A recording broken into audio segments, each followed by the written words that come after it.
the white paper. It's a 2-year pilot program. It's a 13.9 million has been allocated to it, and we already have 16,000 farmers engaged with us after only 7 months. So it's like been pulling a cork out of a bottle. My background is dairy, and before this gig, I was for 9 years, I took up a rather tired agribusiness, not-for-profit. It had 100 people on its books. I left it with 10,000 people on its books, and in the time that I was there, I transacted $1.5 billion worth of funding. So I've been on the other side of the thing, which is trying to pull money out of government. One of the reasons why, although I was welded onto Gippsland, one of the reasons why I left was a holiday I had. Lincolnshire is meant to grow vegetables, highly friable soils, terrific water supply. I stopped to talk to a farmer in field, and he said, "Oh, can't be bothered farming anymore. It's all done with contractors."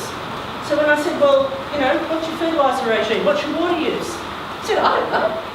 And I said, "Well, how easy is it for you to get stuff?" He said, the contractor does that too, and they're all from Eastern Europe." And I said, "So what's happening to your sons?" He had some sons hanging around. He said, he's designing engines for electric cars. He's going to make more money in a year than I'll make in all my life. Yet, in the time preceding that, he had a 56% growth in the value of the land.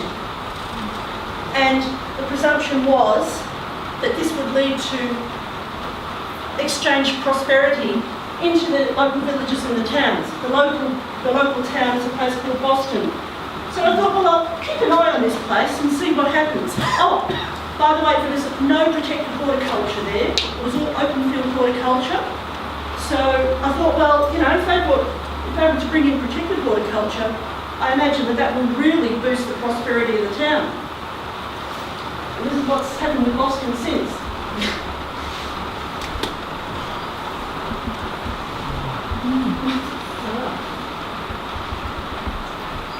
This speaks to me of a big failure. A failure on the triple bottom line. Economically, that farmer was not making any money off his farm by his own efforts. In fact, I'll tell you a story. He said, "Actually, I make more money out of my cool room than I make off my farm." I said, "What do you mean?" He said, he opened the door and he showed me pallet loads of Egyptian grapes that had been loaded into those pre-formed plastic containers with the plastic wrap. And he said, "Every fortnight a truck comes in, fills my cool rooms full of this stuff. Every fortnight another truck comes in, takes it away, where they slap the supermarket labels on it, and it goes on the supermarket shelves."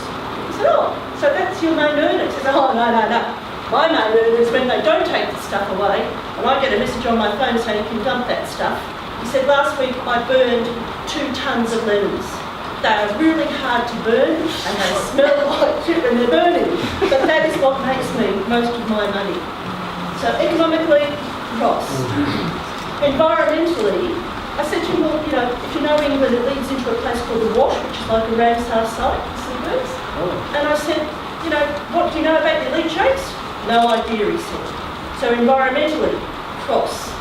And on the social welfare bottom line, big cross. So I learned a lot from that little side trip. Now, Australia, we don't realise how much we depend on agriculture, and that was my question before to the panel. You know, will we ever get to a stage where the government will use the big data that is being drawn off our farms to say, you are not optimising your production here, therefore you will be required, or we will come in and we will make sure that you do, because you have a national responsibility. Remember the old deep written thing during the Second World War? It may yet come down to that, particularly if you have a government that is sensitive to unemployment in regional towns. Okay, I've said all this already.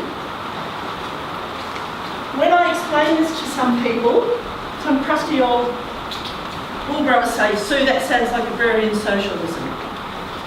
And I say, remarkable, really, isn't it? And it's one of Barnaby Joyce's pet projects. What happens is that there's a website, which you'll see later. There's a green button. You press the green button. To press the green button, you need to be two things: an Australian citizen, and you need to have more than one person alongside you, one of whom should be a farmer in the ATO accepted sense.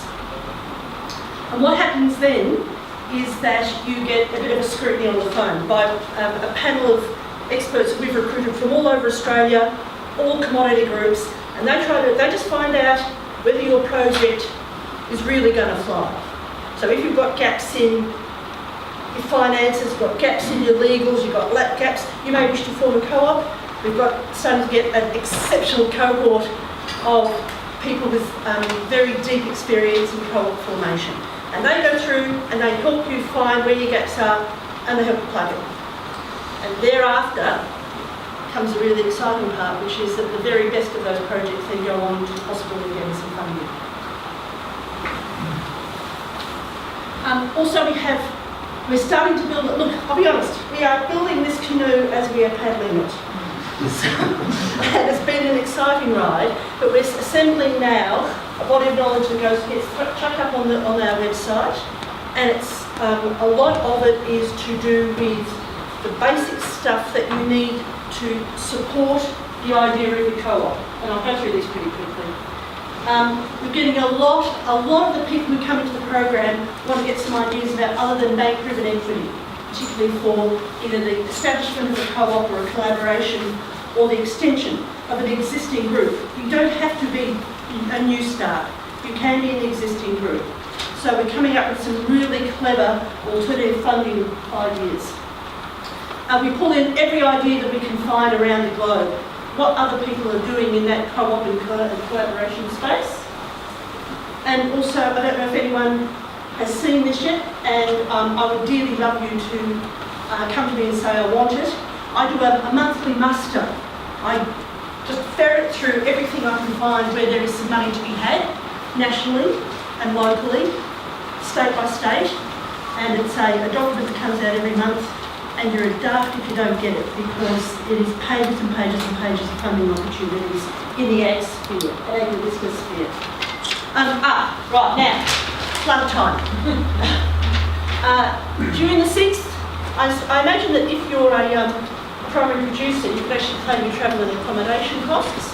The conference itself is free, the forum is free, and we are featuring the CEO of Possible, Australia's largest crowdfunding platform. He's coming along to talk about the possibility of using crowdfunding for agricultural ventures. We're getting a lot of big data. People are coming to talk about monetising the data that you're capturing off your farm implements. We've got the first registered regional accreditation was with the Barossa Trust Mark. So we've got a director from Barossa Trust Mark talking about how they did that whole gig. We've got our first organic investment cooperative, the first cooperative that's been formed under this program. They're going to talk about the path that they've taken. We've got a number of other co-ops now coming through the system too, which brings me to the other part. This is in this should be in your. The other exciting part about this event in Adelaide on June the 6th is that we are going to be launching Australia's first DIY co-op builder. Whereas you would pay many thousands of dollars for someone to help you put together a co-op, this co-op builder that has been devised, am I allowed to do the plug? Where is she? Yes, just out organising everyone's lunch. Robin Donnelly has been a fundamental, the blue stone underneath this project. And we've paid to have some assistance from the Business Council of Cooperatives and Mutuals. And Sam? Put your hand up. Sam's here too. You do well to ping this guy. This will be online. It will be a very, very simple, it's like, Susan, if you can understand it, anyone can. So I really commend that to you. And if you can get yourself to Adelaide, it's a free day-long forum sponsored by the federal government. This is basically telling you how I've just covered this too. And that's the bits of information that you're going to need. Thank you.